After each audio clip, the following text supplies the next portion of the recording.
Esse é o podcast Áreas Contaminadas, um dos canais de divulgação científica da ECD Training. Eu sou Marcos Tanaka Reis, sejam bem-vindos e bem-vindas. Estamos no ano 2 do podcast. Sigam a gente também no YouTube, canal ECD Training, no Instagram, @ECDambiental, no Telegram, canal Áreas Contaminadas.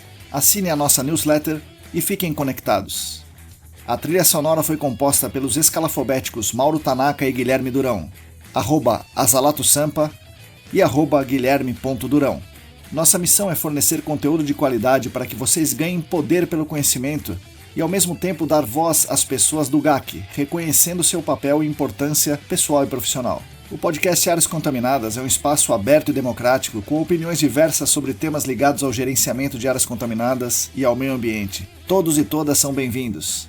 O oferecimento é da ECD Training e dos colaboradores do Apoia-se. A edição é de Lilian Coreiaço Rios.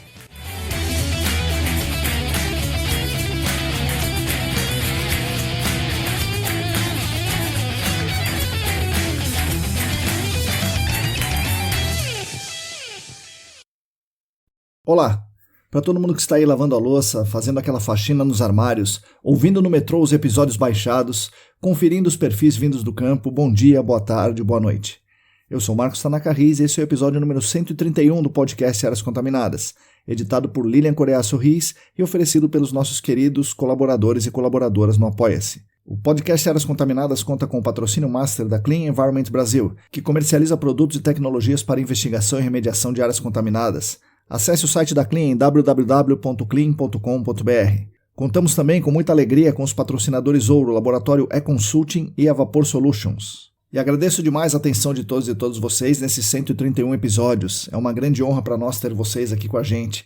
Olhando para trás, eu acho realmente impressionante nós termos essa quantidade de material produzido aqui. Foram muitas conversas legais, muitos episódios técnicos, alguns episódios que contam histórias interessantes, mas sempre com a intenção de dar cada vez mais poder às pessoas do nosso mercado, ao ajudarmos essas pessoas a construir o seu conhecimento técnico, científico, histórico dentro do GAC e no seu entorno, por exemplo, falando das questões ambientais globais, questões econômicas, sociais e outras. E são 131 semanas dando voz às pessoas que fazem esse nosso mercado. Muitas vezes são vozes que não têm espaço nos grandes eventos, nos grandes fóruns, mas aqui no podcast Áreas Contaminadas todo mundo pode dar a sua contribuição e, como estamos vendo a todo esse tempo, são contribuições fantásticas e muito relevantes. Os nossos canais, como esse podcast e a newsletter, são mantidos com a bela ajuda dos colaboradores e colaboradoras financeiros no Apoia-se. É muito legal porque nos ajuda com as contas do dia a dia e nos dá a dimensão da nossa importância e relevância para essas pessoas, que se dispõem assim voluntariamente a contribuir financeiramente conosco. Quem quiser e puder também contribuir financeiramente conosco, nos ajudará muito aqui na ECD e também ajudará toda a nossa comunidade. Para fazer essa contribuição financeira é só acessar o site apoia.se/ECDambiental. É relativamente simples e seguro, você pode escolher como vai fazer esse eventual pagamento, se é com boleto, se é com cartão, etc. e pode ser cancelado a qualquer momento. E aproveitando, eu gostaria de deixar público meus agradecimentos aos nossos colaboradores financeiros que querem que podem contribuir com a nossa ideia de compartilhar conhecimento com todo mundo. Os nossos apoiadores financeiros atualmente são os seguintes: Ábila de Moraes, Alisson Dourado, Alain Humberto, André Souza, Atila Pessoa, Augusto Amável, Beatriz Lucassac, Bruna Fiscuc, Bruno Baltazar, Bruno Bezerra, Bruno Bonetti, Cristina Maluf, Daiane Teixeira, Daniel Salomão, Diego Silva, Fabiano Rodrigues, Fernanda Nani, Felipe Ferreira, Geotec Nissan, Gilberto Vilas Boas, Guilherme Corino, Heitor Gardenal, Heraldo Jaquete, João Paulo Dantas, João Lemes, José Gustavo Macedo, Joyce Cruz, Juliana Mantovani, Larissa Macedo, Larissa dos Santos, Leandro Freitas, Leandro Oliveira, Lilian Puerta, Luana Fernandes, Luciana Vaz, Luiz Ferreira, Marina Mello, Paulo Negrão, Pedro Astolfi, Rafael Godoy, Renato Kumamoto, Rodrigo Alves, Silvio Almeida, Sueli Almeida, Tamara Dias, Tatiana Citolini, Tatiana Grilene, Thiago Soares, Wagner Rodrigo, William Taqui e mais 7 apoiadores anônimos. Muito obrigado a vocês que são os principais responsáveis pela manutenção dos nossos canais de divulgação. Gostaria de convidar vocês a ouvir os episódios do Screening de Notícias. Nesse momento já temos 7 episódios no ar. É um mini podcast lançado para comemorar os 2 anos desse nosso aqui querido podcast Áreas Contaminadas, e onde eu e a Lilian conversamos sobre as principais notícias do GAC, de meio ambiente, de economia, como se fosse na newsletter, mas em formato podcast. Bom, antes de começar esse episódio, eu gostaria de dar 2 avisos para vocês. O primeiro é que estão abertas as inscrições para o último curso de 2022 da parceria Senac-ESAS. Curso online ao vivo, às segundas e quartas pela manhã, com 24 horas de duração. O curso é de Hidrogeologia aplicada ao GAC. As informações estão no site aesas.com.br/eventos. O segundo aviso é que meu irmão Mauro Tanaka está fabricando e vendendo o modelo ECD da caixa preta de luz ultravioleta. Ressalto que qualquer um pode fazer a sua própria caixa, né? Basta ler os artigos, né? Nossos artigos, a minha tese. Mas caso alguém queira comprar uma caixa já pronta, fale comigo que eu coloco vocês em contato com o meu irmão fabricante. Ele fez um upgrade na nossa caixa básica e fabrica uma caixa que parece um case de guitarra, é bivolt, tem 2 lâmpadas, uma ultravioleta A e outra ultravioleta C. É uma caixa que fica bem bonita, bem segura, assim, bem resistente para o campo. Então quem quiser é só falar comigo. Bom, pessoal, no episódio de hoje eu converso com Silvio Nunes de Almeida, um grande amigo, um cara de coração enorme, um excelente goleiro com uma larga experiência na atuação em laboratórios de análises químicas dentro do gerenciamento de áreas contaminadas. Vocês vão gostar bastante dessa história. Fiquem agora com as palavras de Silvio Nunes de Almeida.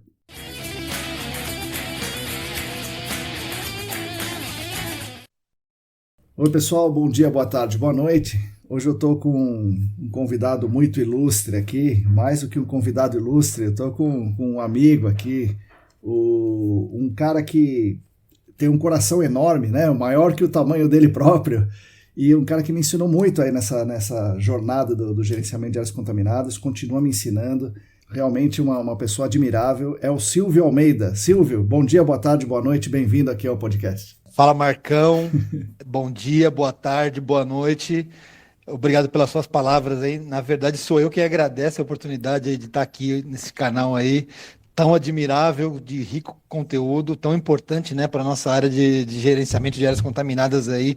Um canal que dá realmente muita condição do pessoal agregar conhecimento, obter informação. Eu fico muito lisonjeado aí, agradeço o convite, agradeço demais aí a sua lembrança. Ao mesmo tempo, fico também bastante nervoso aí com o conteúdo com que a gente vai conversar aqui, mas eu estou bastante contente, bastante feliz e obrigado mais uma vez aí. E eu que sou seu fã, sou fã de carteirinha aí, admiro muito seu trabalho, admiro muito seu conhecimento, sua paciência, a facilidade com que você transmite o conteúdo das informações técnicas aí, que são muitas vezes difíceis, mas você consegue simplificar. Eu acho realmente que você é um exemplo aí técnico aí de pessoa, um ser humano também fora de série. Obrigado pela oportunidade aí, viu? Ô, Silvio, putz, obrigado. E já que você está meio assim nervoso, eu vou começar pelo mais difícil. Como está a sua carreira no futebol, Silvio? Você ainda é o goleiro aí do time de Ribeirão Pires? Ou você já mudou de categoria? Você está jogando de centroavante agora? Como é que está a sua vida futebolística? Marcão, o futebol é uma paixão, né, na minha vida. Eu amo demais o futebol.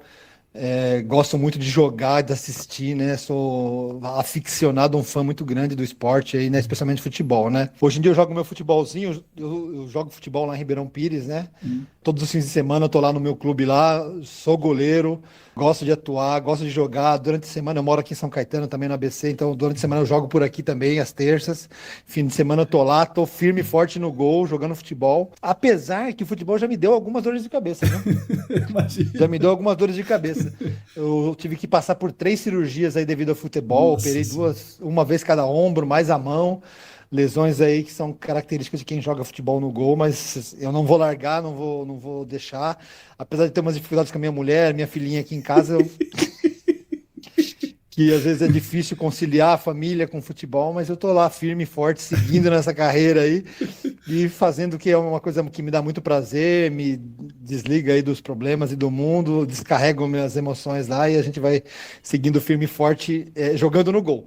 Já tive umas vezes de centroavante, jogando na linha, mas não é meu forte, eu sou meio caneludo e o pessoal não me deixa não, que eu sou bem fraquinho, bem ruizinho, viu? Não tenho habilidade não. Meu negócio falam que quem não sabe jogar bola acaba indo pro gol, é lá que é meu lugar. E eu tô feliz lá jogando o meu futebolzinho lá em Ribeirão Pires, na minha querida e inesquecível Ribeirão Pires. Legal. Uma das coisas que me deixa preocupado com o futebol, principalmente no futebol amador, né? Que eu vejo aqui em Sorocaba, tenho vários amigos que jogavam, né? Briga, sabe? Aqui em Sorocaba tem muita confusão, muita briga nos campeonatos de Sorocaba. Aí Ribeirão Pires, como é que é? Mais tranquilo ou também tem confusão? Tem 2 variáveis, né? Eu comecei jogando futebol quando eu era bem novinho, eu devia ter uns 15 anos de idade, isso já faz um bom tempo. E aí eu jogava na várzea, onde tem esses campeonatos regionais aí, municipais. Esses campeonatos são mais difíceis de jogar, porque geralmente os times aí, eles montam verdadeiros esquadrões, né, Sim. seleções. Tem time que até paga para jogador, né, para o cara jogar, paga aí, sei lá, uma graninha para o cara jogar cada jogo, para pagar o combustível, tal, alimentação. Então a disputa é muito acirrada, né? Então alguns jogadores são meio desleais, tem um pouco de violência.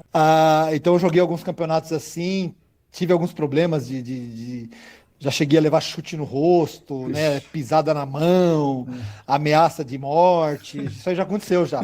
Aí eu dei uma parada com esse campeonato de várzea, onde tem campeonatos, né, de ligas municipais, aí, como lá em Ribeirão Pires. Hoje eu jogo num clube, É. optei por jogar num clube onde só os associados jogam, então tem-se um pouco menos de disputa, né? Tem um Ah, pouco tá. menos de violência, então o público acaba sendo um pouquinho mais selecionado, e aí a gente tem um pouco mais de tranquilidade, mas mesmo assim, quer ameaça bater, vou te pegar na Nossa, saída. meu Deus. É complicado, né? Minha mulher que fala, rapaz, porque tem um monte de velho já jogando, É, e o cara velho de cinquentão acha que tem 20 nas é, costas e quer ser é, o molecão malandrão, é. entendeu? Quer ganhar no grito, fica ameaçando, amedrontando. Algumas coisas são desleais, tal, mas a gente acaba arriscando e tentando tomar o máximo de cuidado para chegar Sim. e sair numa boa, sem arrumar muita confusão, porque também não é nem do meu nem do meu perfil. Claro que às vezes a gente tá no sangue quente, perde o jogo lá, no final do jogo xinga todo mundo, tal, fica chateado, mas são coisas do futebol aí, e bola para frente, isso acontece. Agora, briga realmente isso acontece e violência também. Não são raros os casos de jogadores que vão jogar aí na segunda-feira acabam faltando no trabalho porque torceu o Pois é. tornozelo, machucou o joelho, bateu cabeça. Isso é bem comum acontecer, viu? Comigo, como eu te falei, né, na pergunta anterior, aí eu tive três cirurgias, né? Mas nenhuma delas foi por causa de Maldade do. pancada, de adversário, de maldade do adversário, né? Foi todos os lances que eu acabei caindo sozinho e me machuquei. E na mão, quando eu machuquei a mão, foi uma bolada que eu levei no dedo aí, que acabou quebrando um dos dedos da minha mão aí, no Nossa. polegar. Você começou a jogar futebol com 15 anos e mais ou menos com essa idade você se decidiu por uma carreira, né? E aí você escolhe fazer um curso técnico em Química. Mas qual era a sua situação nesse momento? Você morava onde? Se era Ribeirão Pires mesmo? Ou o que te levou a fazer esse curso técnico aí para ingressar nessa vida profissional? Então, Marcão, eu nasci, né? Minha família, meus pais, né? Moravam lá em Ribeirão Pires, né? Que é uma cidade aqui do Grande ABC. O meu pai e minha mãe, eles trabalhavam num sítio, né? Eles eram caseiros de um sítio. Ah, Então, eu nasci e vivi nesse sítio durante muitos anos, né? caramba. Durante muitos anos. Aí eu comecei a estudar, né? Na escola estadual lá da cidade, lá do município lá de Ribeirão Pires. E naquela cidade tinha um colégio, né, que oferecia um curso profissionalizante, né? É. Isso aí a gente está falando dos anos 80, 90. E esse curso durava 4 anos. Tinha algumas opções de curso lá. Tinha curso de química, técnico em química, contabilidade e licenciatura, né, para dar aula. Aí eu conversei com a minha mãe na época, tal, com meu pai, e aí ela achou vantajoso eu já fazer o curso técnico junto, né, o segundo grau, que na época chamava, Sim, né, hoje é ensino médio, já com o curso técnico em química. Aquele curso que era junto e durava 4 anos. sim, sei como é Então que eu é. com 14 anos entrei nesse curso técnico em química aí, numa escola que nem existe mais lá, nem tem mais esse curso em Ribeirão Pires, chama Felício Lauri. Quem é do ABC aqui e tal, que mora aqui em Mauá, Ribeirão Pires, sabe do que eu tô falando aí, que é mais antigo também, né? É. Então eles ofereciam esse curso lá de química, e aí eu acabei entrando com 14 anos sem saber muita coisa, né? Do Sim, que era química e tal. Eu tinha no primário, nos ensinos fundamentais, eu tinha aula de ciências, e eu via alguma coisa de química lá nas aulas, lá, coisa bem superficial, algumas experiências, um laboratório bem simples. Eu tinha alguma afinidade, gostava, né? Mas eu acabei entrando com o apoio dos meus pais, né? sim, No curso em química que poderia me ter uma oportunidade de já sair do ensino médio com uma profissão. sim, Então, o grande sim. diferencial na época foi fazer esse curso em química, já com o objetivo de tentar um trabalho numa indústria, o auge mesmo da região do ABC é o polo petroquímico aqui do Sim, ABC, sim, pois é. onde a gente tem hoje a Braskem. Naquela época chamava-se PQU, a Petroquímica União, né? Uhum. E as empresas ali do polo ali. Então, esse era o grande chamativo ali. E o grande ABC sempre teve muitas indústrias químicas, Sim, um sim. polo industrial químico muito grande, né? Então, o objetivo era entrar nesse curso para ter uma profissão, para quando acabasse o curso de técnico em química, eu pudesse ter essa profissão aí já um pouco mais alinhada aí e começar já numa posição um pouco melhor nas indústrias químicas da região. Então foi por isso que me levou a ingressar no mundo da química aí. E deu certo, né? Você faz o curso e daí você já sai com o emprego, ou você faz primeiro a graduação? Você gosta tanto que faz a graduação, ou você primeiro vai para a indústria e depois a graduação?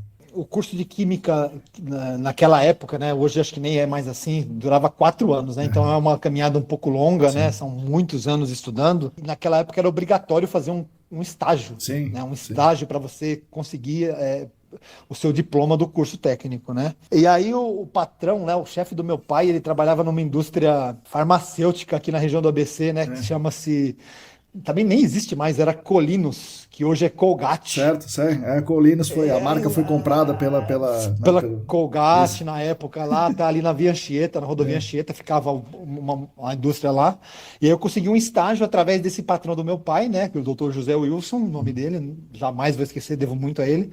Então eu entrei na área profissional da química através desse estágio na Colinos, né? Caramba, Que era rapaz. uma indústria que fazia produtos para higiene oral, pasta de Sim. dentes, enxaguante bucal, tinha produto farmacêutico, uma série de produtos lá, e eu atuava no laboratório de controle de qualidade. Ah, tá. Aí com isso, logo depois eu fui efetivado, né? Fiquei alguns meses, fui efetivado na Colinos e e continuei no laboratório de controle de qualidade. Aí com isso me propiciou ingressar na faculdade, porque aí eu Ah, via que a química realmente era legal, que eu tinha afinidade, gostava. Isso me propiciou continuar estudando no ramo da química, né? certo, Aí eu certo. fiz uma pesquisa naquela época, né? Os cursos de química e tal. Como eu trabalhava durante o dia nessa empresa farmacêutica, eu optei por fazer curso de química na Oswaldo Cruz. Eu lembro até hoje, eu trabalhava num horário meio ruim, das 2 da tarde às 10 da noite. Nossa Então eu Senhora. tinha que, no segundo turno, né? Que o pessoal É. fala aí nas indústrias, né? Aí eu fiz uma pesquisa para estudar de manhã, eu descobri que a Oswaldo Cruz tinha curso de Química de manhã, então optei por fazer lá o processo seletivo e acabei ingressando no curso de Química das faculdades Oswaldo Cruz no período da manhã. Então Caramba. eu estudava de manhã na Oswaldo Cruz e à tarde eu ia para o trabalho. Mas isso durou pouco tempo. Logo depois eu fui transferido para madrugada, Nossa na Senhora. Colinos. O terceiro Logo, turno. o terceiro turno, logo depois, acho que eu estava no primeiro ano da faculdade, eu fui transferido para trabalhar no horário da noite, que eu Nossa. tinha que ingressar no trabalho às 10 da noite e sair às 6 da manhã. Nossa Então, essa Senhora. era a minha escala de trabalho lá. E mesmo assim, eu mantive a faculdade de manhã. Então, eu trabalhava Nossa. a noite inteira sem parar, ia para a faculdade no outro dia de manhã. Logo Então, às vezes, direto. eu. Ia direto. Direto, direto, E daí você direto. tinha que dormir à tarde, depois da faculdade. Isso, aí eu fazia a faculdade lá o horário era 7h15 até meio-dia e 15. Aí eu Nossa. saía da faculdade e aí voltava para casa lá em Ribeirão Pires Então, para dormir lá no período da tarde e depois à noite trabalhar. Eu fiquei nessa rotina aí mais ou menos uns 2 a 3 anos, viu? e deve ser fácil, né? Dormir de tarde no sítio, né? É serra que É, liga, é batição de coisa, né? E galinha cantando. Meu Deus do céu. eu lembro também que nessa época aí a minha mãe me ajudou muito, É, porque eu morava no sítio, era um pouco mais distante do centro de Ribeirão Pires, né, esse é. sítio. Aí minha mãe conheceu uma pessoa que deixava eu ficar na casa dessa pessoa à tarde dormindo. Ah, tá, tá, tá, Então, para tá. facilitar a minha vida, a casa ficava um pouco mais no centro de Ribeirão Pires, próximo do local da onde passava o ônibus da Colinas para me levar para o trabalho, entendeu? Sei, sei, sei, sei. Então eu conseguia dormir um pouquinho mais à tarde para poder pegar o ônibus ali à noite para ir para o trabalho e entrar às 10 da noite. Então Nossa. durou aí uns 3 anos. Era bem difícil. Vou confessar, algumas vezes eu não aguentava e dormia até a aula lá, ou na hora do jantar, no trabalho lá. Era bem cansativo, bem complicado. Nossa, imagino. Putz.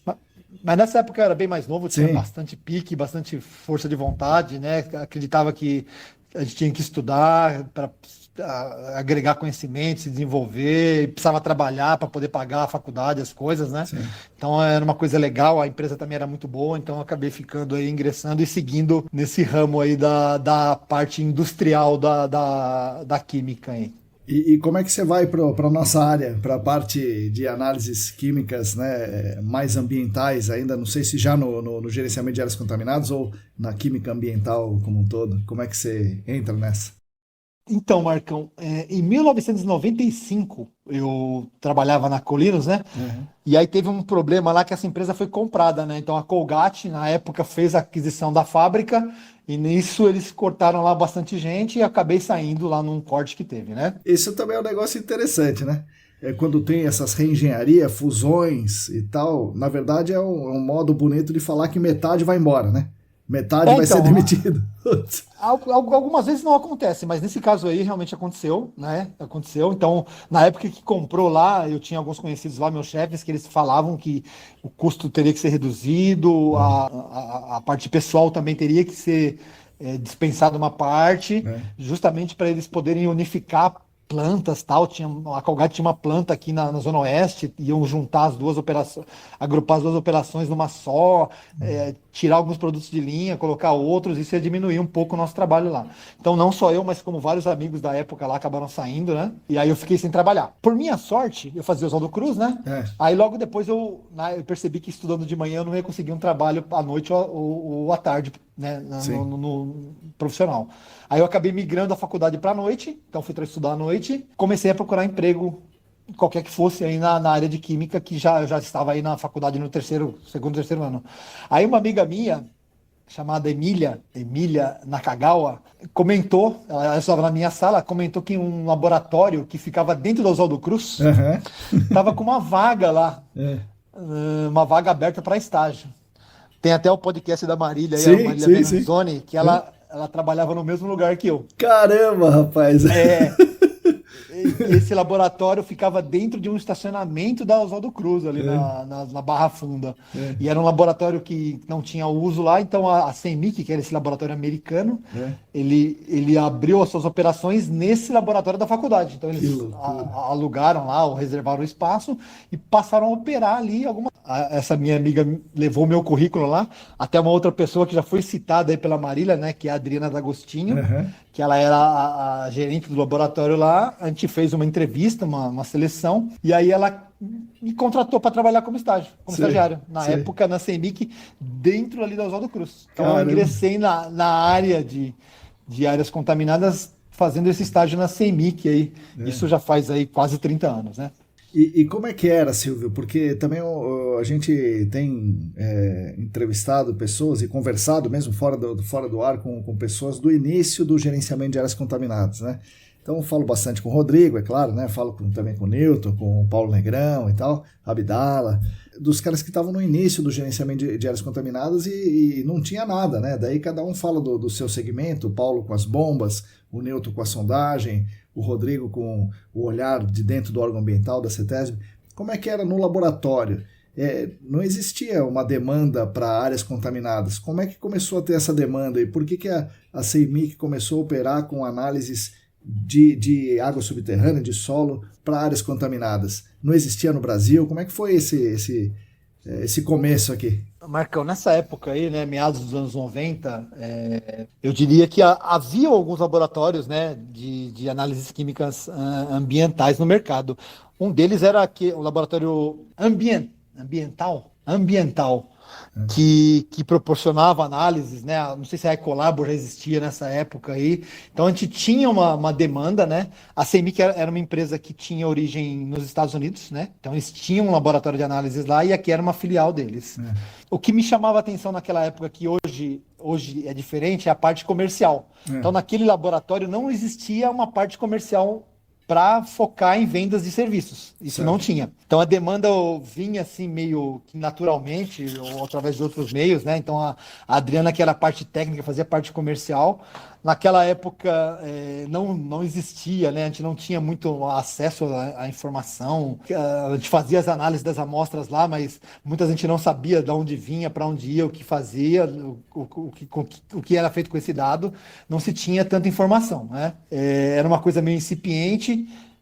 Até parte de análises mesmo, o laboratório não fazia aqui no Brasil grande parte das análises, principalmente essas mais requintadas aí de cromatografia, espectrometria de massas. Tanto que eu era estagiário lá, uma das funções que eu tinha era ficar embalando amostras para enviar para os Estados Unidos, para analisar lá no laboratório matriz, que aqui a gente na época não tinha ainda tecnologia, ou estava se começando a desenvolver ainda os primeiros métodos de análise para se fazer essas análises mais sofisticadas, né? Que hoje em dia já virou feijão com arroz aí também do mercado, né? Então a gente fazia essa preparação aí de material, mandava muita coisa para fora, de vez em quando ficava retido isso daí na alfândega, aí retornava. A parte de amostragem, então, eu lembro claramente que a CEMIC tinha um contrato de uma área da antiga Shell de Pauline ali. Sim, sim. Que se fazia o monitoramento lá da água subterrânea, aí eu era envolvido também nessa parte de amostragem, foi aí que eu comecei a fazer um pouco de amostragem também. Na época, a gente só utilizava Baylor, né, a amostragem lá para captura, né, tal. Era o que se tinha, Sim. baixa vazão, essas coisas ainda, pelo menos aqui no Brasil, não se tinha muita informação. E era uma coisa assim que meio incipiente e tal, um pouco difícil, né? Legislação, nem muitas das legislações também a gente não tinha acesso, tecnologia também não, então era uma coisa que a gente dependia muito do laboratório de fora lá, né? E é engraçado que com o passar do tempo a gente viu a informação chegar, hoje em dia tá tudo muito mais fácil aí, mas naquela época era bem complicado, né? Bem mais difícil o acesso à informação. Nossa, imagina a loucura, né? E como é que foi a sua carreira dentro dos laboratórios, dentro do gerenciamento de áreas contaminadas, dos laboratórios ambientais, né? Você estava na CEMIC e hoje, passado quase 30 anos, ou 30 anos, você está na ALS. Mas nesse meio do caminho você andou em vários laboratórios aí. O que você fez nesses laboratórios? Mais parte técnica, mais parte comercial, mais treinamentos? Como é que é as suas funções? Então, na CEMIC eu fiquei bastante tempo, né? Teve um professor meu que eu devo aí bastante... Alguns professores que eu tive na CEMIC, né? Que me ensinaram bastante coisa aí, bastante da base que eu tenho aí, que eu aprendi, né? Que foram o Paulo Okama, né? Que era um químico lá que mexia com cromatografia, um cromatografista sensacional, que me ensinou muita coisa aí da parte de análises orgânicas de cromatografia, né? E eu trabalhei também com a Cristina Gonçalves aí da CPEA, que também já foi citada aí em outros episódios aqui. Professora de metais aí, parte inorgânica, então me ensinou bastante coisa também. Bom, aí eu fiquei na CEMIC bastante tempo e tal. Eu tive uma passagem pequena por um laboratório que também não existe mais, que chama-se Analytical Solutions. Ah, tá, certo. Eu me lembro desse nome, né? Um laboratório que era do Rio de Janeiro no começo, abriu uma unidade aqui em São Paulo e depois acabou sendo comprado por uma outra empresa aí. Logo depois eu tive uma carreira de 15 anos no laboratório Anatec. Certo. Analytical Technology, né? Certo. Fiquei lá 15 anos. Também é um laboratório que hoje, na parte ambiental, já não existe mais, né? As operações dele foram finalizadas, né? E foi nesse laboratório que eu iniciei lá em 2004, que a gente começou do zero, o laboratório sem nada, a gente montou o laboratório, eu com outras pessoas, o time da Ana Paula Awali lá, que é uma outra pessoa que me ajudou bastante profissionalmente, que eu preciso citar aqui, que eu tenho muita gratidão por ela, né? Me ajudou demais.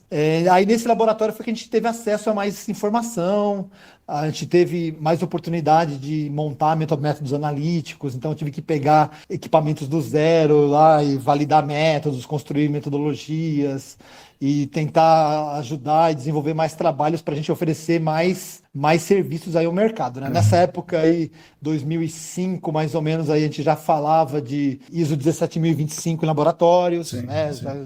Já se tinha aí algumas avaliações, já tinha que ter métodos acreditados, já tinha escopo de laboratórios. Já tinha muita análise para ser feita, porque, né, deu uma explosão no início dos anos 2000, né? Então já se justificava, eu acho, né, o laboratório ter uma equipe, né, como a de vocês, né? Isso, aí o laboratório começou a crescer, já começou a se desenvolver aí muitas coisas aqui de áreas contaminadas, né? Vários papers aí, vários grupos que foram formados, a analisação começou a ficar maior, as pessoas passaram a ter maior entendimento. Aí nessa época eu comecei a trabalhar com parte de análise gasosa, né? Que até então era uma coisa mais de amostras em ar, que era uma coisa de menos expressão até então, né? Sim, sim. Eu lembro que a gente estava uma vez na feira, na FIMAI, Feira de Meio Ambiente Industrial lá, Sim. famosa FIMAI, né? Que a gente teve durante muitos anos em São Paulo aí. E num desses eventos, algum cliente chegou no stand lá e perguntou se a gente fazia análise pelo método TO15 ou TO17. Aham. Isso aí faz muito tempo. Aí a gente estudou, pesquisou, acabamos lá optando por comprar equipamentos e validar, É. desenvolver a metodologia, tanto de análise como de amostragem pelo método TO17, que era uma das opções para determinar compostos orgânicos voláteis, né? E a gente foi lá na Anatec, desenvolvemos isso, conseguimos validar, acreditar, fizemos depois uma porção de análises. Aí nesse tempo eu comecei a ter acesso, né, nessa empresa, eu comecei aí pintou a ESAS. Aham. O AESAS você tem a data de início do AESAS, hein? O Senac com a ESAS foi em 2017. O primeiro, que inclusive estávamos nós três lá, eu, você e o Newton, né? O primeiro curso é aquele de solo, né? De amostragem de solo, eu, você e o Isso. Newton, 2017. Então, 2017. Aí, Isso. com essa parceria, o pessoal começou a me convidar, eu com o apoio de outras pessoas da Anatec, para ter alguém do laboratório para falar, né, Sim. sobre as análises, os Sim. cuidados. Aí eu comecei, e eu era super tímido, né, tinha uma certa dificuldade em falar em público Mas e não tal. parecia, porque as aulas eram muito boas, pô. Não, nada disso, eu ficava bastante nervoso. Aí nessa época eu comecei a trabalhar com essa parte de fazer apresentações aí para o mercado sobre análises, né? Uhum. E aí eu fiz algumas aí no AESAS com você, com o professor Newton aí também, isso aí foi muito bacana. Fiz outras aí com outras pessoas aí, parte de vapores e tal. E aí comecei a trabalhar fortemente com essa parte de orgânica, né, química orgânica, com a parte de vapores, e também dando aí cursos, aí passei aí em clientes, aí comecei a ser cada vez mais demandado para poder falar aí. O pessoal achava que eu falava, tinha algum jeito de falar para o público aí, passar algum tipo de informação. E aí eu tentei melhorar e tô nessa aí até hoje fazendo esse tipo de trabalho, né? Aí eu fiquei na Analytical Technology, na Anatec até 2019. Uhum. Eu tive uma passagem curta, que eu preciso citar, pelo Laboratório EP Analítica, né? Certo, Lá certo. com o Leonardo, que também me ajudou bastante. Sim. Desde 2019 eu tô aqui no Laboratório ALS, né? Então o Thiago Freitas aí, quem foi que me contratou, hoje eu trabalho na ALS, Certo. trabalho na parte. Aí eu migrei da parte técnica para o comercial na ALS. Então, na ALS hoje eu fico dentro da parte comercial. Então, eu dou suporte técnico. Suporte técnico em geral aí, para clientes, mesmo interno, para o pessoal lá do departamento. E cuido também da parte de ar. Essa parte de amostragem. Então, eu tenho uma equipe lá que faz amostragem de ar aí no mercado, e aí a gente faz as análises hoje fundamentalmente em laboratórios da ALS. A ALS é uma empresa multinacional, né? Em laboratórios dos Estados Unidos. Então a gente faz a coleta das amostras aqui em São Paulo ou no Brasil, né? Eu vejo também difundir, Marcão, o mercado hoje para fora, aí para outros estados, tem se visto demandas em outros estados, uma coisa que não se via até recentemente. Coleta e manda as amostras para os Estados Unidos lá, via courier aí, FedEx, DHL, Certo. e aí eu faço essa ponte aí, né, dos resultados, dos dados, faço alguma interpretação, tiro dúvidas, acompanho as entregas, fico monitorando aí essa parte, tanto das análises tradicionais, aí o TO15 seria, acho que de mais expressão, Sim. e tem outras coisinhas também que a gente vê no mercado aí, algumas alternativas aí, como mercúrio em ar. Uhum. Hoje o pessoal fala também alguma coisa de semivoc em ar, asbestos, né, em ar. Toda essa parte em ar aí eu acabo passando por mim, eu acabo sendo responsável aí pela gestão do serviço disso aí no laboratório ALS e também do apoio comercial aí para o pessoal lá, para a equipe toda do Thiago lá. Tá, então vamos falar do carro-chefe, né, de ares, amostras de ar do solo e ar ambiente aí, que é usar o TO15. Então, se alguém contratar o serviço da ALS para fazer as análises químicas de TO15, tanto subslab quanto ar ambiente, para compostos orgânicos voláteis, a ALS tem uma equipe própria de amostragem, correto? E daí as análises são feitas nos Estados Unidos, volta para você e você, Silvio, faz esse meio de campo aí distribuindo de volta para a consultoria, é isso? Isso, exatamente. Então a ALS hoje tem uma equipe, né, de amostragem, né, com acreditação aí no Inmetro, apesar que para esse tipo de matriz acho que não é obrigatório ainda ter esse tipo de serviço, mas a ALS tem essa acreditação faz um bom tempo, né? Então a gente faz as amostragens aqui do ar, do solo, do ar ambiente. Utilizamos o laboratório da ALS que fica lá na Califórnia, lá numa localidade chamada Simi Valley. Lá eles fazem as análises. Então eu tenho equipe aqui, uma equipe bem treinada, né? Um pessoal bem já experiente. A gente trabalha aqui e na volta os resultados vêm e a gente tira dúvidas de cliente aí.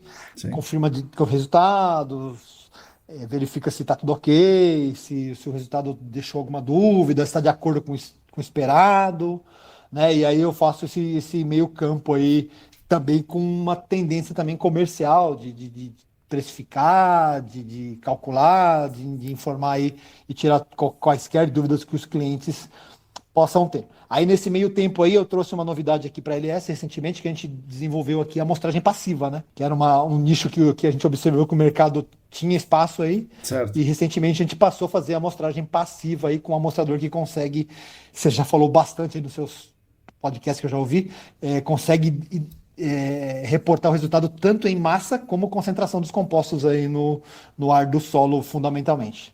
No ar do solo. Então, o amostrador passivo para o screening inicial detectar a fonte secundária, é isso? Isso, exatamente, para detectar a fonte secundária, né, na etapa de investigação aí, o amostrador do solo consegue, e o diferencial desse que a gente trouxe aí para o mercado aqui, que na verdade já existia antes, né, aqui no mercado, mas a gente trouxe aqui para a LS agora, esse amostrador cujo nome é WMS, que consegue quantificar, né? Não só reportar a massa do contaminante no subsolo, mas também através de uma taxa, né? Tem aquele famoso uptake rate, certo, que é uma coisa cientificamente obtida aí no laboratório experimentalmente, né? A gente consegue converter o resultado de massa para concentração com certa coerência aí nos resultados, se comparado principalmente com o TO15. Se eu comparar o TO15 com esse amostrador passivo, o resultado tende a ser assim bem próximo. Tanto é que é uma tendência que eu acho, na minha opinião, que no futuro, como eu vejo esses amostradores passivos se desenvolvendo muito,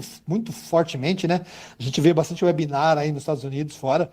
Eu acho que no futuro uma das tendências aí é que esse amostrador passivo cada vez tenha mais espaço aí na parte do gerenciamento das áreas contaminadas, porque ele passa a trazer informação mais concreta sobre as contaminações aí no ambiente subterrâneo aí, viu, Marcão? Sim, porque se você faz um TO15, você pega uma fotografia do momento, né? E o amostrador passivo pega um range de tempo maior. A dificuldade estava sendo justamente transformar a massa em concentração, porque se a gente não tem certeza de quanto ar passou ali, né, para que você tenha essa relação da massa, essa correlação, né, com o tanto de ar que passou, porque uma coisa é um tipo de piso, de chão, né, de solo, pressão atmosférica, tal, tem várias coisas que devem interferir. Eu não entendo muito, mas eu imagino que várias coisas interfiram nessa uptake rate aí, né? Isso, exatamente. Tem uma série de interferências aí, de detalhes que devem ser levados em consideração, né? Mas o fabricante lá desse produto que a gente utiliza aqui, ele tem essa tecnologia, né? Ele tem uma série de publicações e papers aí que informam e definem lá como esse uptake rate é obtido, né? Então são estudos de laboratório, né, com câmeras controladas, que eles conseguem realmente validar que o segredo do amostrador passivo é a membrana que segura o frasco, né? Que apoia, que faz ali a absorção dos compostos. Essa membrana é que tem essa capacidade aí tanto de eliminar a umidade do solo e propiciar a passagem através de um fluxo controlado dos vapores orgânicos que estão no ar do solo. Então a gente tem aí uma série de publicações e papers e essa informação já está bem prontamente disponível aí, viu? Então é bem fácil achar e a gente poder entender como isso é obtido, mas é tudo experimentalmente em câmeras controladas em laboratório aí, tá? E para cada composto químico a gente tem uma taxa, um uptake rate específico e definido, tá? Tanto que dias atrás aí eu precisei de um composto específico, eu pedi a validação disso lá nos Estados Unidos, o pessoal conseguiu me estudar e definir isso, tem base científica bastante concreta já na literatura. Aí. Uma das coisas que tem sido aplicado em estudos de intrusão de vapores é usar a câmara de fluxo, né, a flux chamber. Vocês também fazem esse tipo de amostragem, né, que é um tipo de protocolo de amostragem, a análise é a mesma, né, mas esse tipo de amostragem? Então, Marcão, aqui na ALS a gente, na verdade, não consegue instalar isso. O segredo disso está em instalar, né? Uma instalação correta aí, com protocolos e procedimentos para evitar que haja vazamento e tal, e instalar no ponto certo. Aí, para isso, a gente conta com uma empresa parceira aqui que nos dá apoio, né? Então, sempre que tem alguma demanda para a instalação da Flux Chamber lá, a gente conta com essa empresa aí que nos apoia. Eles têm todo o know-how, o conhecimento, expertise aí nisso. Eles fazem lá a instalação para a gente no local que o cliente coleta, determina. E aí a amostragem, né? Geralmente se faz 2 coletas, né? T0 e T24 horas para averiguar aí a intrusão de vapores nesse dispositivo. É uma coisa que eu observo que, assim, tem muito questionamento, mas na prática o número de amostras através dessa técnica não é tão expressivo assim. Pois é, né? pois é. Não é tão expressivo, mas é uma coisa que dá resultados bacanas sobre a intrusão e a gente consegue fazer, sim, através de fazer a amostragem e também a análise, aí já não muda nada, acaba sendo a mesma coisa. Mas um dispositivo que te dá uma ideia bem bacana aí sobre como é que está o cenário de intrusão de vapores naquele determinado site lá. E para a gente ter uma noção, assim, vocês fazem análise de ar do contrapiso, né, do subslab, e ar ambiente. Quanto por cento das análises são de subslab, quanto por cento são de ar ambiente, para a gente ter uma ideia do mercado e o que as pessoas pedem? Eu já estou fazendo análise, considerando desde o TO17 lá até o de 2008, que a gente começou a trabalhar com isso até agora, eu percebo fundamentalmente nos últimos anos um aumento na tendência do pessoal monitorar o ar ambiente. Então, tem tido cada vez mais demanda para se fazer monitoramento tanto do ar ambiente quanto do ar do solo do determinado site. Então, eu diria que se fosse uns anos atrás, eu diria que eram 95% das amostras eram do ar do solo e 5% do ar ambiente.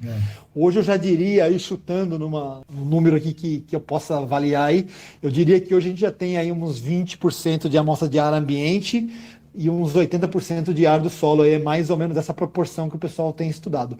Então, hoje em dia, além de estudar, né, o ar do solo, o pessoal tem visto cada vez mais, né, a questão do ar ambiente. E o que acaba sendo um problema também, porque muitas vezes, como você já colocou em outros episódios aí, o segredo de se fazer uma amostragem do ar ambiente é entender quais são as interferências que a gente tem, né? Sim. Quais são o background que a gente observa, né? Então, se você amostra um ar ambiente num lugar e é aberto, a poluição atmosférica vai com certeza trazer algumas substâncias que elas vão aparecer ali e muitas vezes não se tem um entendimento se isso vem do solo, se está no ar, se é algum produto manipulado. Então, é uma coisa que tem tido algum questionamento aí, né? Algum tipo de dúvidas aí nos resultados. Sim. Com relação a isso. Essa interpretação ainda precisa ser um pouco melhor amadurecida, na minha opinião. Sim. Sem contar, né, aqueles compostos famosos que a gente vê no ar do solo aí que nos trazem sempre muitos questionamentos, né? Acho que o mais famoso dele é o clorofórmio, né? Sim, sim. O clorofórmio que a gente vai coletar a amostra no ar do solo, ele aparece lá, mesmo não sendo um composto-chave, um composto-alvo aí dos estudos, acabamos encontrando aí concentrações significativas, né? Nos estudos que a gente vê aí, sempre isso acaba sendo avaliado como proveniente de alguma água água potável, de algum vazamento aí, devido aos trialometanos e tal. Então é um composto que sempre aparece aí nas investigações e é alvo também de certa polêmica aí no nosso meio de áreas contaminadas. Sim, sim. Então vocês têm encontrado bastante clorofórmio também no ar? Temos sim. Temos sim. O difícil é tanto para a gente como laboratório. O laboratório sempre tenta justificar o dado que ele gera a partir da sua avaliação, né? Então temos aqueles controles de qualidade do laboratório, né? Os monitoramentos que são feitos, e sempre que há um questionamento sobre o resultado de uma análise, a gente procura olhar e fazer uma análise crítica daquilo que foi obtido, né? Sim. Então tem lá o espectro de massa daquele composto para verificar se a biblioteca, se ele está de acordo com aquilo que realmente deve ser, se os controles de qualidade estão ok e tal, se os equipamentos usados estavam ok, se tivemos alguma coisa na parte da amostragem, algum vazamento, alguma coisa. Então a gente acaba fazendo um estudo completo e muitas vezes o cliente final, o consultor lá, também não consegue explicar de onde vem esse clorofórmio. Entendeu? Não consegue, mas ele é encontrado com bastante frequência aí nessa parte de amostragem de ar do solo, com bastante frequência mesmo. Ele poderia questionar o seguinte, né?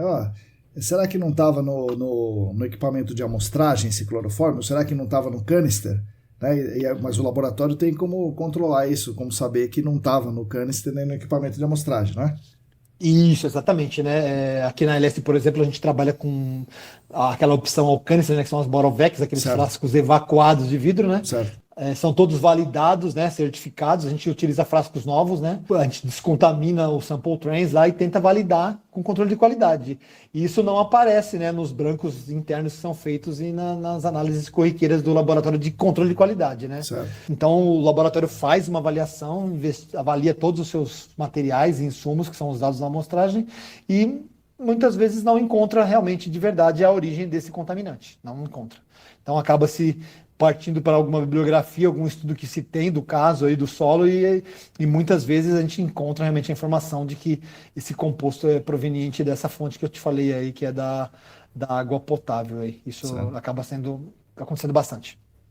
E, assim, mais ou menos quanto por cento das análises feitas no laboratório são de água subterrânea, quanto por cento é de solo e quanto por cento é de ar?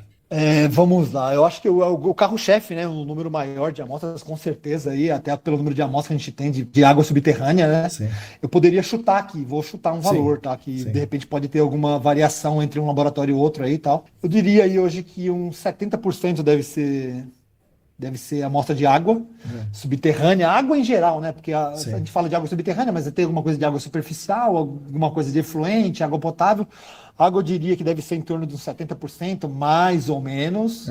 Solo, uns 15% a 20%. E ar, aí entre 10% e 15%, talvez, alguma coisa assim. Não tem esses números, podem variar um pouquinho, mas eu acho que na magnitude deve ser isso. Percebendo-se cada vez mais uma tendência da parte do ar aumentar, né? Sim. Cada vez mais os estudos de ar, que era uma coisa até pouco tempo que era deixado meio de lado. Deixado meio de lado não, era uma coisa que não se tinha tanto conhecimento, tanta informação. Eu acho que de uns anos para cá isso tem tido cada vez mais incidência e mais tecnologia, tanto que a gente vê hoje diversos laboratórios aí oferecendo essa opção de serviço ao mercado aí ambiental. E solo, Silvio?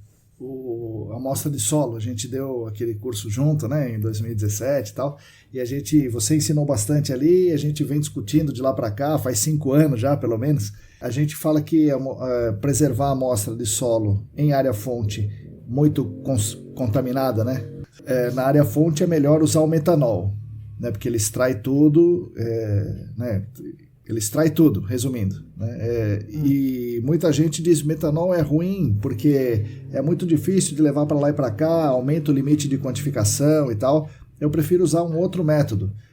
Por exemplo, né, o mais usado, acredito que seja o frasco hermético como o Encore ou o Vialvoc. Passado esses 5 anos, Silvio, o que você tem visto aí? O pessoal tem feito em metanol, tem feito no Vialvoc, tem feito preservação com água, que é uma coisa que você também explicou para a gente ali muito bem e tal. O que as pessoas têm feito e o que você recomenda que se faça? A amostragem de solo, eu fui analista, né, em laboratório há muito tempo, fiz um sem número de amostras aí de análise de VOC. E em solo foram muitas delas. O que eu percebi é que quando a gente fazia amostragem de solo naquele frasco de boca larga, que apesar da gente ter a 16434, aí, né, a norma vigente, o pessoal ainda usa isso. Ainda usa? Meu Deus. Ainda usa. Então, algumas análises ainda são feitas, aí, uma parte delas nesse frasco de boca larga. Claro que a grande maioria das empresas opta por usar os amostradores herméticos aí que você comentou. Né? A questão do metanol é bacana, porque é a que eu prefiro. Eu prefiro.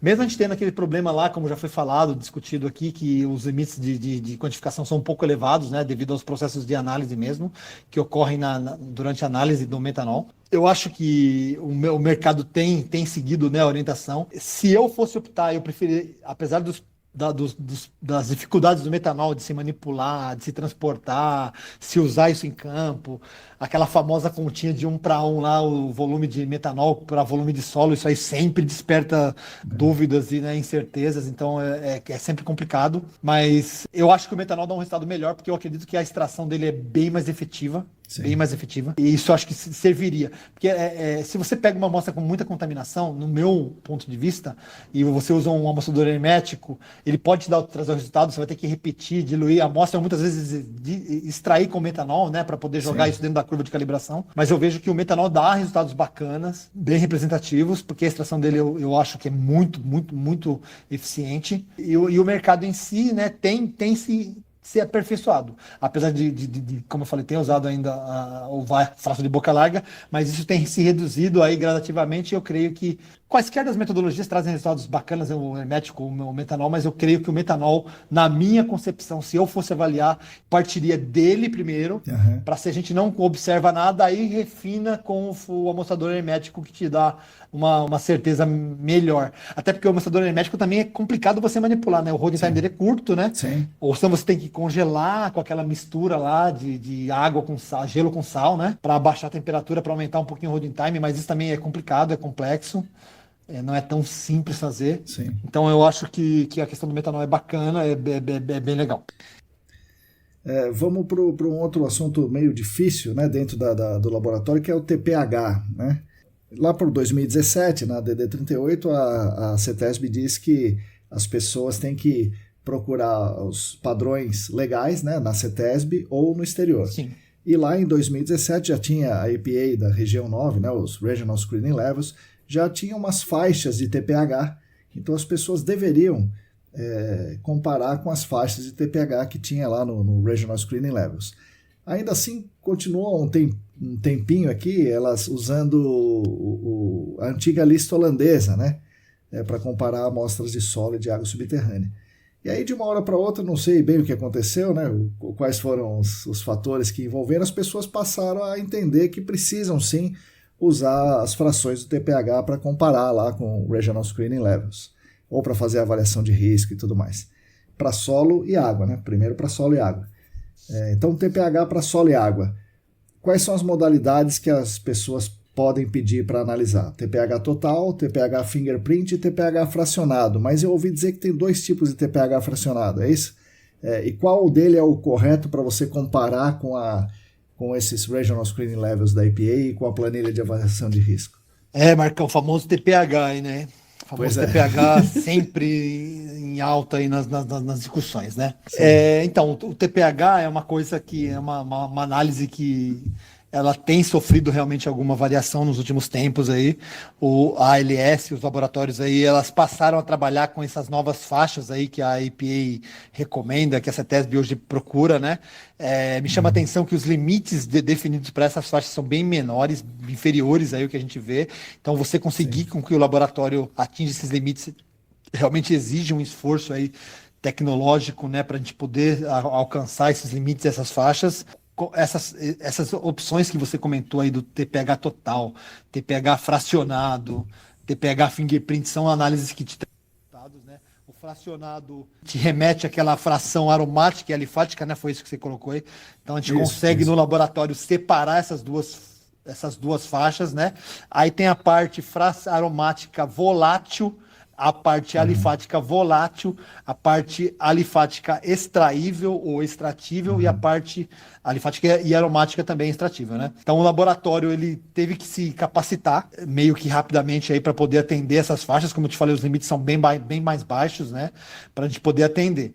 Essas faixas são importantes.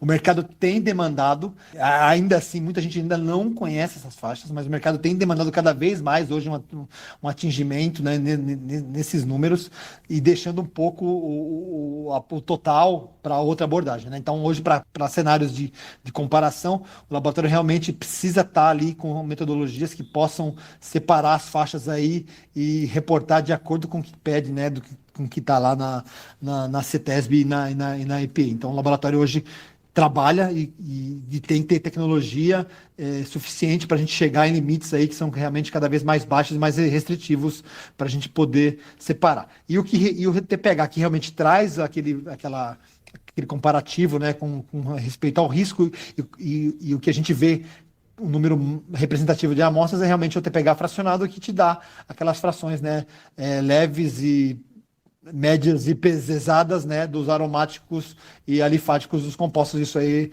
realmente a gente percebe que tem sido uma demanda cada vez maior e o pessoal quer que realmente se atinja as faixas que estão estabelecidas aí. Então é uma análise que realmente passou por uma evolução nos últimos tempos, teve muitas melhorias aí, hoje o pessoal realmente trabalha com mais conhecimento e força também os laboratórios a se aperfeiçoarem, se evoluírem tecnologicamente e tecnicamente para poder atingir esses limites que são cada vez mais restritivos aí. Lembrando que o TPH é aquela famosa análise, né, quando a gente faz o TPH total, fingerprint, o detector ele detecta coisas que não só os hidrocarbonetos.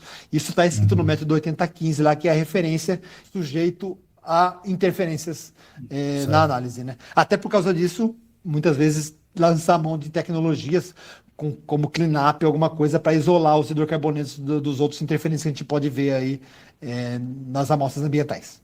Isso é uma coisa realmente complexa, mas falando da LS, por exemplo, se a pessoa, basta ela pedir, eu quero um TPH fracionado ou tem algum outro detalhe, fracionado tal, ou não, é fracionado e pronto.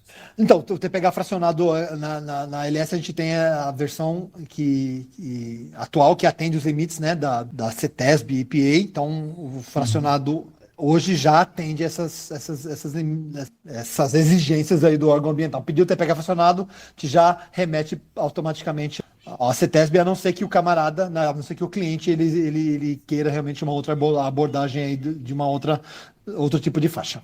Ainda tem um pouco a ver com isso, mas não tanto. O naftaleno, Silvio. Naftaleno tem gente que diz que é melhor você pedir para o laboratório analisar o naftaleno junto com os voláteis. Para solo e água, mas vamos lá para o solo. Porque daí vai pegar o frasco adequado, que não é o de boca larga, tudo mais, para você analisar o naftaleno. Então tem gente que sugere que a gente, como consultor, peça para o laboratório analisar o naftaleno nos voláteis. E tem gente que diz que não, o naftaleno é semivolátil, então vai com semivolátil. Como é que funciona isso, Silvio? E qual é a autonomia do consultor ou do laboratório para fazer essa escolha do naftaleno?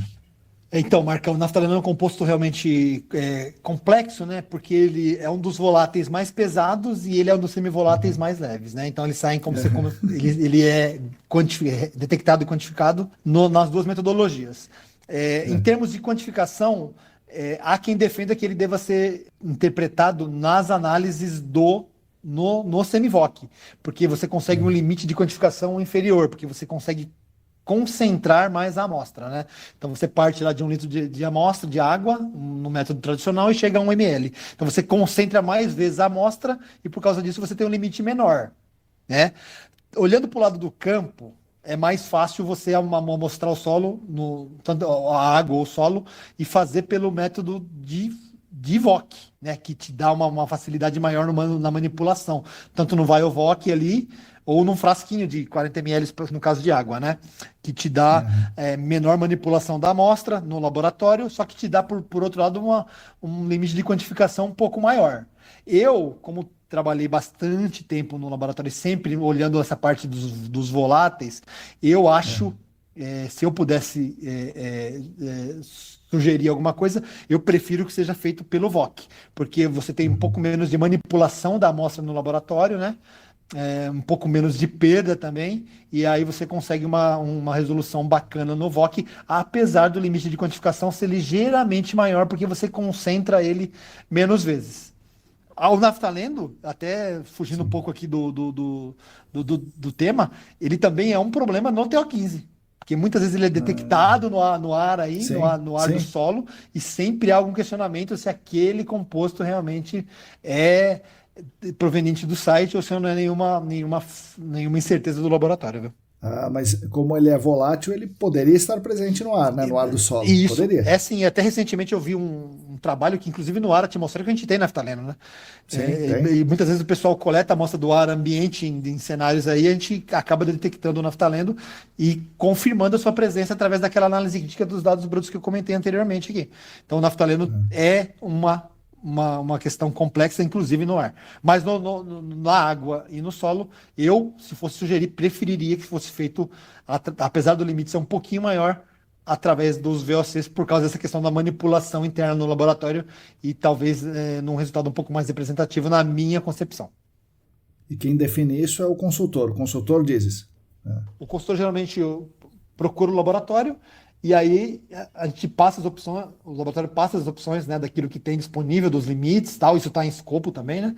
E aí ele geralmente define por qual metodologia ele quer. Claro que muitas vezes a gente tem algumas reuniões, algumas sugestões que nesse caso a gente acaba passando, mas a palavra final e a decisão acaba sendo do consultor para esse composto, que ele é um pouco assim diferente, porque ele pode ser determinado através de diferentes metodologias, e aí acaba sempre pintando alguma dúvida nesse caso aí. E o TPH no ar, como é que está sendo analisado aí na LS ou em geral? O que as pessoas pedem e o que é possível fazer? Porque o TPH, né, tem, como você falou, fração leve, média e pesada.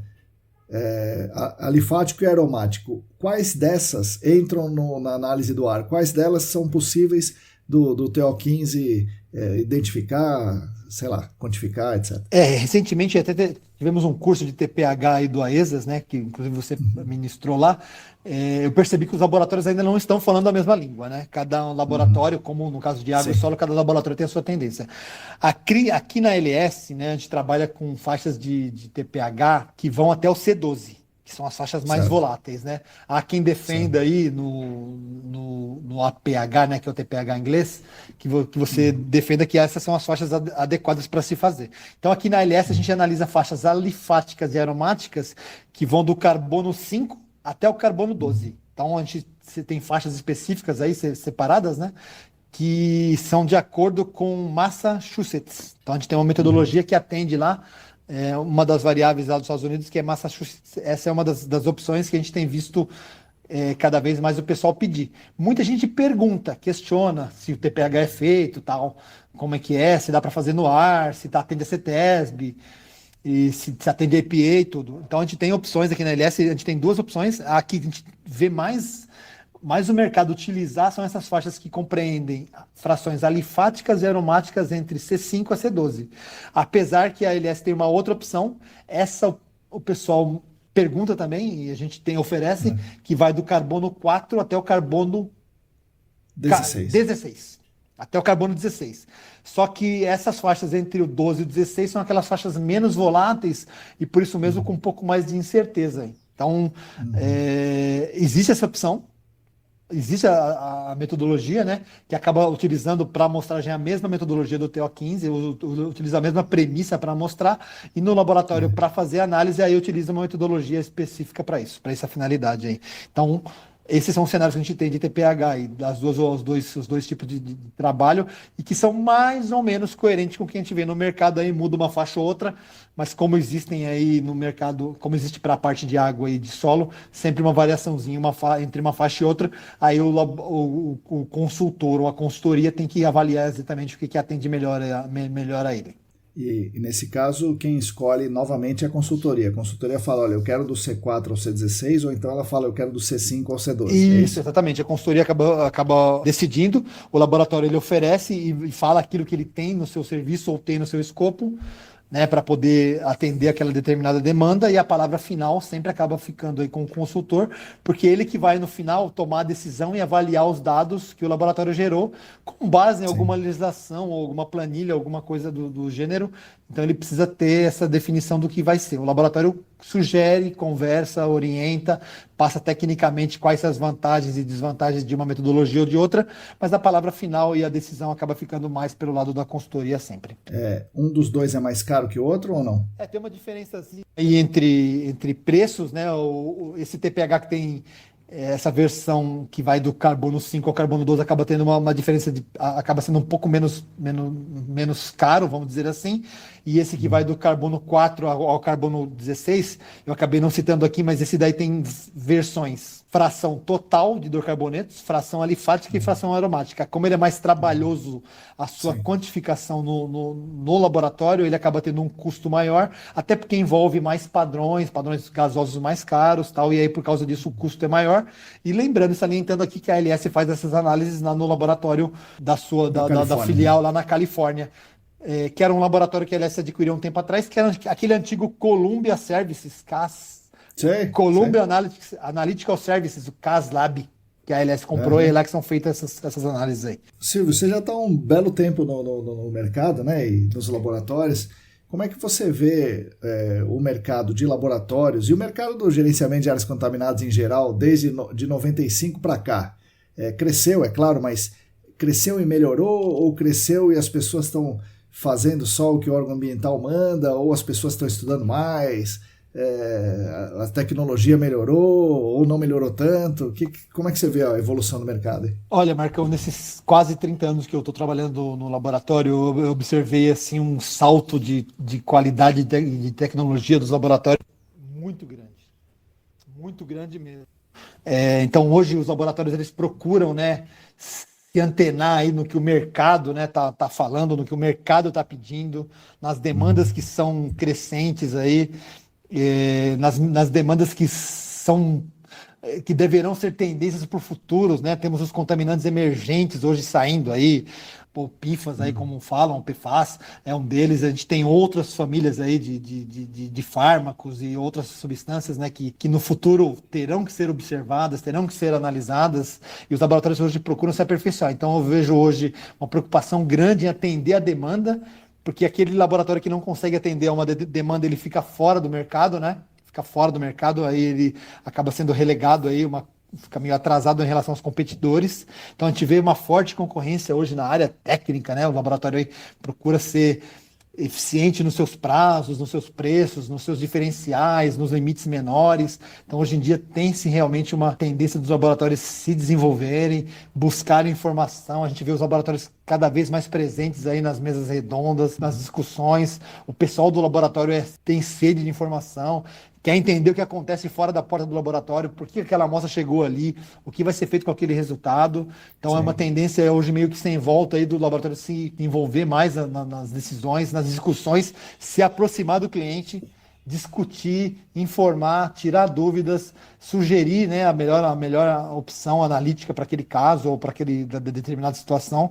Então, eu vejo hoje uma evolução incrível. Na minha época lá, né, nos anos 90, a gente tinha um equipamento que você mal podia chegar perto, tinha sempre um professor lá, um químico de mais experiência que tocava aquilo, você tinha que ficar só apoiando e dando um auxílio ali, sim, mais numa parte de preparo de amostras.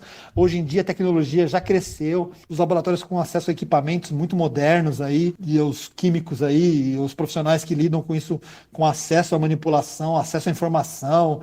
Hoje é tudo muito mais fácil, né?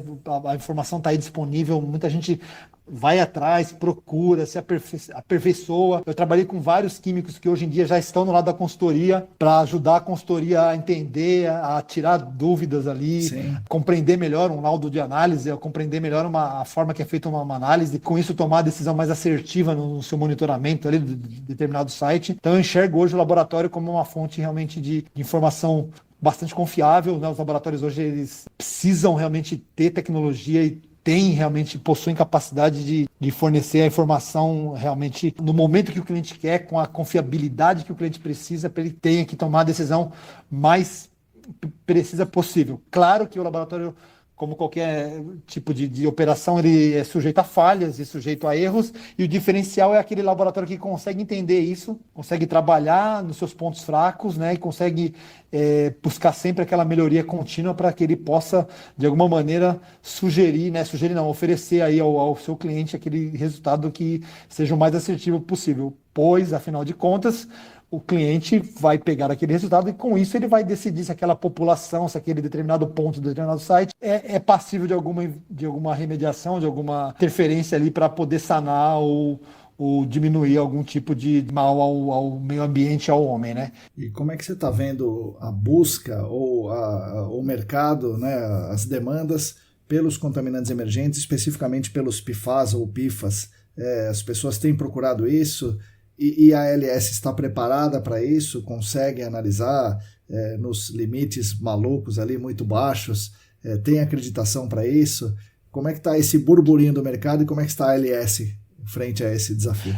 Eu tenho acompanhado aí seus últimos trabalhos aí, eu ouvi o pessoal falar lá sobre Batel, né? Lá nas conferências do AESAS aí, eu vi o pessoal também perguntando. A LS hoje, ela tá com metodologia implementada e acreditada aqui pela 17.025, então tem no seu escopo já a análise aí de cerca de 30 substâncias, um pouco menos de substâncias, né? Dos PFAS, PFOAs mais demandados e mais estudados, né?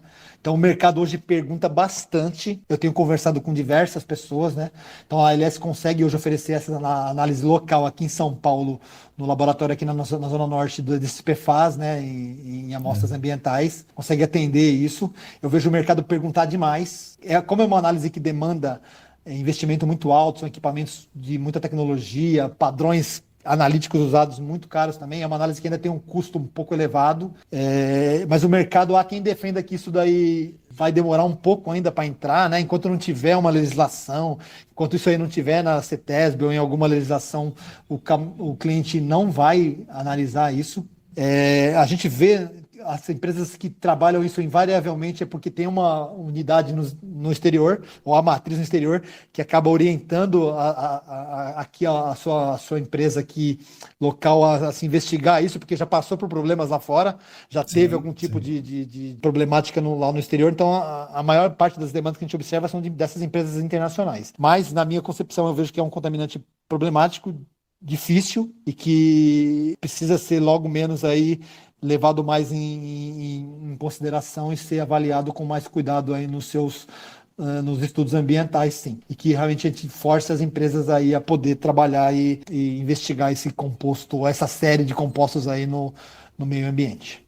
Silvio, a química, né? Você é um cara da química, né? Um cara que gosta muito da química, e dentro do nosso mercado a química nos ajuda muito, né? Análises químicas, por exemplo, remediações, avaliação do solo, da água, do ar, tudo isso envolve a química.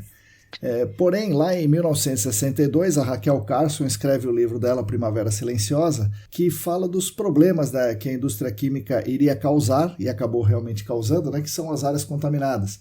Então, provavelmente a maior parte das áreas contaminadas é causada pela química, né? Então pela indústria química e tudo mais. E agora os PFAS, e daqui a pouco são outras substâncias que aos milhões vão sendo identificadas e criadas todos os anos, né? Todos os anos são milhões de substâncias criadas e tal. A química nos ajuda no mundo ou atrapalha a gente, Silvio? Então, Marcão, excelente pergunta, viu? Eu acho que a química, ela tem como objetivo ajudar, né? No dia a dia, nas nossas tecnologias, na nossa vida, né? Por sua vez, se você não tem um cuidado ali, um zelo na aplicação, na utilização, na manipulação das coisas, isso acaba tendo algum problema. Isso pode te trazer algum dano. Eu mesmo já trabalhei em outros casos, aí, conversei em outros cenários, com empresas que antigamente jogavam lá produto químico puro no rio, ou enterravam no local, porque essa era a tecnologia que se tinha no passado. Os próprios PFAS. Quem desenvolveu isso e criou lá nos anos 30, lá, achava que isso ia facilitar, né, a vida das pessoas e ia propiciar uma qualidade, uma facilidade aí no dia a dia, na vida de todo mundo. Só que a ciência acaba evoluindo, né, e a gente acaba tendo informação de que tudo aquilo que não é bem manipulado acaba trazendo nas suas complicações. Mas se você parar para pensar, eu muitas vezes já me parei pensando sobre isso, tudo é problemático, né? Até água, que a gente quer vital para a nossa saúde, nossa vida, se você realmente tomar água demais, ou você pode também ter problemas, né? Então, a química está aí para trazer facilidade, para trazer utilidade, para facilitar a vida de todo mundo, só que, por sua vez, ela é danosa e perigosa. Então, você tem que ter realmente um pouco de cuidado e um pouco de precaução no seu uso e saber que, muitas vezes, isso é parte do jogo, né? Parte do jogo. A gente não consegue realmente ter uma vida e utilizar das facilidades que a química nos traz, né? Porque a química está em tudo.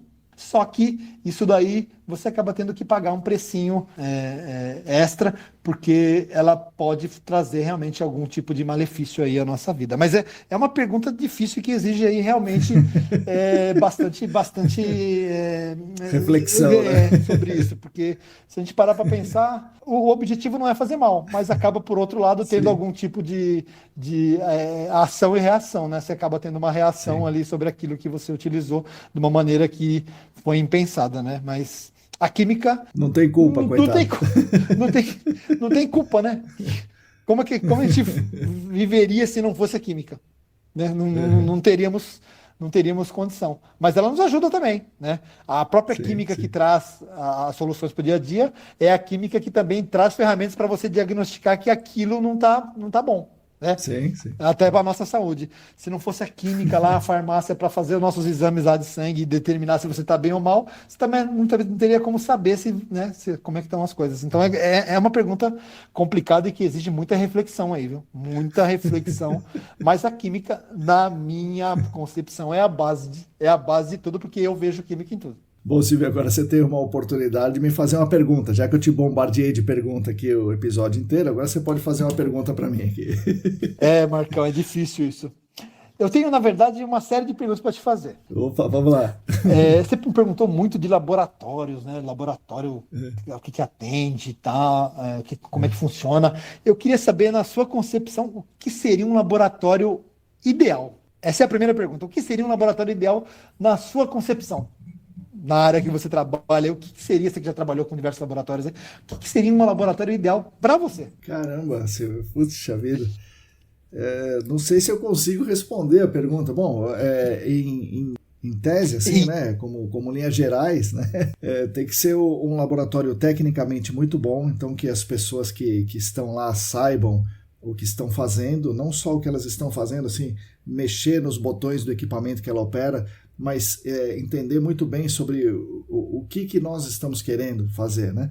Nós estamos querendo pegar uma amostrinha de solo e a gente quer que a pessoa olhe para essa amostra de solo e diga exatamente o que tem lá. Então, todo o processo que envolve, desde do solo sair lá de onde ele está, lá não sei quantos metros de profundidade, vir para a minha mão, isso daqui eu sei o que fazer.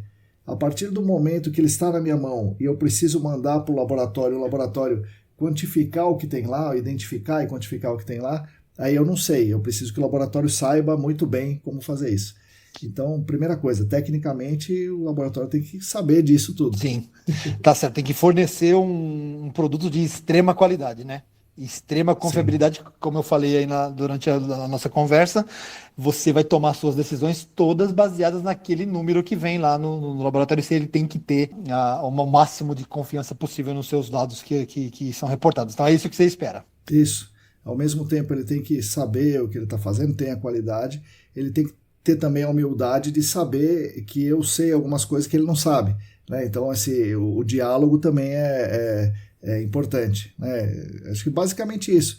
Ele conseguir ouvir e ao mesmo tempo ter a segurança de que me dá a resposta que eu preciso ali, do que eu preciso fazer para que ele faça o melhor trabalho. O que é mais importante? A segunda pergunta, eu prometo acabar com essa aqui. O que é mais importante na sua visão do laboratório? É prazo, qualidade ou preço? Você toma suas decisões baseadas no quê? Ou você entende que o mercado toma as decisões baseadas no quê? Prazo, o mercado, tempo ou preço? O mercado toma as decisões baseadas no preço. Sempre preço. Isso é certeza absoluta, né? É que ele toma a decisão baseada no preço. Eu vou dar o conselho, mas assim, eu acho que é bom as pessoas não seguirem muito o meu conselho, senão vão acabar como nós, né? Acabamos ali não tendo muitos trabalhos para fazer e comercialmente fica inviável. O preço é a última coisa que eu vou ver. Então, na minha concepção, a primeira coisa é a qualidade. E a segunda coisa é o prazo. Assim, às vezes, eu não me incomodo que o prazo demore. Quer dizer, às vezes eu me incomodo, às vezes não, né? Mas eu quero que o prazo seja o que a pessoa falou. Entendi. Compra aquilo que ela colocou. Se ela falou, olha, puxa, nesse dia que você vai me entregar a amostra, eu só posso entregar o resultado daqui a 30 dias, daqui a 90 dias, sei lá. Mas se ela falou 30, é 30. Entendi. Não, né? Então tem que ter esse compromisso. Mas isso esse tipo de coisa talvez seja uma mania minha, né? De de querer que tudo seja do jeito que falou e tal. Não sei como é que funciona muito aí no mercado. Mas então, para mim, o preço é a última coisa que eu vou olhar. Entendi. Mas, né, talvez isso não seja, talvez não, com certeza isso não é a prática do mercado, eu digo pela sondagem. Muita gente fala, não, a sondagem tem que ser boa, a sondagem tem que ter isso, tem que ser aquilo. Beleza, daí eu vou lá e falo, tá bom, desse jeito aí é 10. Aí o cara fala, não, o outro cara fala é 5, então é 5. Mas não é nada do que ele pediu, mas tá bom, é 5, então vamos no 5. Entendi. Então, acredito que para o laboratório seja a mesma coisa. Na minha concepção também esse tripé realmente é importantíssimo, né? Na minha opinião, seria a qualidade fundamental e a confiabilidade dos resultados, né? Prazo e preço também. Teria que ser a última coisa a ser balanceada aí, porque cada empresa aí tem a sua realidade, mas é uma curiosidade que eu tinha essa pergunta fazia tempo que eu queria te fazer. Legal. Silvio, eu vi um programa de entrevistas recentemente que o entrevistador fazia uma pergunta interessante para o cara, acho que eu vou começar aí a fazer isso com você. Tem alguma pergunta que eu não fiz e você queria que eu tivesse feito? Puxa, Marcão, você me pegou de calça curta agora, hein, meu? Deixa eu pensar aqui, rapaz, talvez... Deixa eu ver, talvez eu quisesse que você tivesse perguntado aquilo que eu não gostei de ver na minha carreira. Aquilo que eu não gostei de ver nesses anos todos aí que eu já trabalho na área, o que me chateou ver. Legal, vamos lá então. Tá feita a pergunta. O que você... Responda a pergunta aí. O que você viu de errado e que você não gostou? Muitas vezes muitas vezes não, algumas vezes, né? Eu acho que no mercado aí eu senti um pouco de fiscalização, né? Um pouco mais de acompanhamento, principalmente dos órgãos ambientais sobre os trabalhos que a gente vê em campo, né? Então, várias vezes eu vi aquele famoso jeitinho aí de um jeito não muito legal ser feito em campo aí. E talvez algumas coisas são feitas muito bacanas na teoria e às vezes na prática acabam ficando um pouco aquém daquilo que é o desejado, né? Então, acho que isso aí poderia ter sido feito um pouco melhor aí. Acho que isso que você viu e te chateou, né? Algumas coisas poderiam ter sido feitas melhores aí. Mas assim, você não gostou de ver as pessoas dando jeitinho. E daí talvez a solução seja uma fiscalização maior, ou talvez seja melhor uma consciência do mercado, ou não existe consciência do mercado se quando a grana vai falar mais alto. O que você acha? Não, é a fiscalização ou é a consciência? Eu acho que o mercado tem consciência do que precisa ser feito. Tem consciência daquilo que precisa acontecer e aquilo que obrigatoriamente precisa ser feito para o trabalho ter aquela qualidade e o grau de confiabilidade exigida, né? Mas o que eu vejo é que tá lá no campo, lá o cara lá sozinho, sem ninguém olhando, tal, sem ninguém acompanhando de perto, sem muitas vezes nenhum registro. Eu acho que isso às vezes é um pouco deixado de lado, um pouco largado. Sim. Então a gente precisaria ver se aquilo que está escrito realmente foi aquilo que foi efetuado e feito, né? Então acho que por esse lado aí que talvez falte alguma coisa aí, essa parte de acompanhamento um pouco maior aí de perto por parte dos órgãos, né? Mas eu também não sei se isso é o adequado, se é o certo, se é isso que acontece fora, não sei dizer. Mas é uma coisa que na minha cabeça acho que poderia ter sido um pouco melhor feito aí. Bom, Silvio, estamos chegando aí no final da nossa conversa. Não, antes das suas palavras finais, queria que você falasse uma coisa para mim. A sua esposa também é da área, né? Então ela trabalha numa indústria química. E curiosamente eu conheci ela, né, antes de conhecer você, né, no trabalho. Então isso é uma curiosidade. Mas conta aí, como é que é a vida, você, a sua esposa, a sua filha? Quantos anos tem sua filha? Como é que vocês estão vivendo hoje em dia aí? Tá tudo tranquilo? Marcão, ainda bem que você perguntou, porque se eu esquecesse de falar da minha esposa, ela ia me puxar a orelha aqui, viu? Então, a minha esposa é a Jéssica, né? Ela é engenheira ambiental, como muitos aqui no nosso GAC. Ela é engenheira ambiental. Ela hoje trabalha numa indústria, né? Uma indústria aqui no ABC, né? Que produz munição, chama-se CBC Indústria. É uma pessoa do bem e tal, acompanho as novidades aí, ouve seu podcast também. Ah, que legal. Ouve seu Obrigado, podcast. Jéssica. Eu a conheci no mercado ambiental, né? Ela trabalhava na Tec, lá na Analítica Tecnológica, eu conheci lá. Ela era mais do comercial e eu do técnico, então a gente tinha alguma interação. Hoje ela trabalha nessa indústria aí, é responsável lá por parte do monitoramento, parte dos processos ambientais que a empresa tem que ter lá, dos seus cuidados cuidados, né, com resíduos, com áreas contaminadas, com tratamento de água, tratamento de efluente, cuida disso aí. Então a Jéssica me apoia muito, me ajuda, me dá forças aí para seguir. Juntos temos a Heloísa, que eu preciso falar da Heloísa, minha filha, Heloísa Leal de Almeida, nosso tesouro, que vai fazer 3 anos agora em dezembro, que é um tesouro que a gente tem aí, uma menina super adorável, que eu amo de paixão, sou doente por ela, tem um amor doentio, uma criatura que me inspira todos os dias e que me ensinou, né, essa tarefa muito difícil de ser pai, que não é fácil. Sim. Eu fui pai um pouco mais tarde, aí um pouco mais velho, né? Então algumas coisas para mim são mais fáceis, outras mais difíceis. Então a Heloísa realmente é uma coisa que me inspira, que me dá todo o ânimo aí de prosseguir, de continuar nessa batalha dura na sequência da vida aí. Então tá tudo bem, ela tá tudo certo, é um amorzinho, uma criança que realmente nos traz e nos enche de alegria todos os dias aqui que passa, e que só de falar já me dá certa emoção aqui, que eu amo demais. E a Jéssica me ajuda muito aí na dura tarefa de criá-la e de educá-la da melhor maneira possível. Que legal, Silvio, que legal. Bom, é isso aí. Agora você pode falar suas palavras finais. Agora o podcast é seu, você pode falar o que você quiser. Marcão, eu de verdade gostaria demais de agradecer a oportunidade. Eu já me desculpo aí se alguma coisa que eu falei aqui não ficou a contento. Fiz o máximo aí para ser uma coisa natural e fluir da melhor maneira. Eu preciso mandar alguns abraços e beijos aqui de pessoas que me ajudam na minha caminhada, né? Hoje na LS lá, a Thaís Azevedo, ela é ouvinte assídua do seu podcast. Thaís Azevedo. Putz, que legal. Thaís, obrigado. Ela pediu para te mandar um beijão e um abraço, que ela ouve muito suas informações, aprende muito com você, como eu também aprendo todo dia com suas informações. Aí você é uma referência enorme aí no nosso meio. Preciso também falar do Thiago Freitas, que é o meu gerente aí, que é um cara também que me apoia bastante. Ele cobra, mas também me apoia muito nessa tarefa aí de fazer sempre o melhor possível. Falar dos meus colegas todos de ALS lá, uma turma incrível. Não vou citar o nome de todos para não errar o nome e não esquecer o nome de ninguém aí. De pessoas que me ajudaram na minha carreira muito, muito, muito, que eu já citei aqui, vou citar de novo, que é a Adriana D'Agostinho, a Ana Paula Wally, outras pessoas também que me ajudaram nessa minha caminhada até aqui, que me ajudaram, né? A minha mãe, né? A Dona Maria, meu pai, que já não está mais aqui, que eu perdi meu pai em 2009, que me ajudou. Então, uma série de pessoas aí que me ajudaram, que me deram força, que colaboraram de alguma forma para hoje a gente estar aqui trabalhando e tentando ainda fazer o trabalho da melhor maneira possível. Então, eu agradeço demais, imensamente. O seu canal é referência aí, eu sou muito fã seu de carteirinha e agradeço muito pela sua lembrança, pelo seu convite, e espero ter agradado aí com essa informação, esse bate-papo que a gente teve aqui.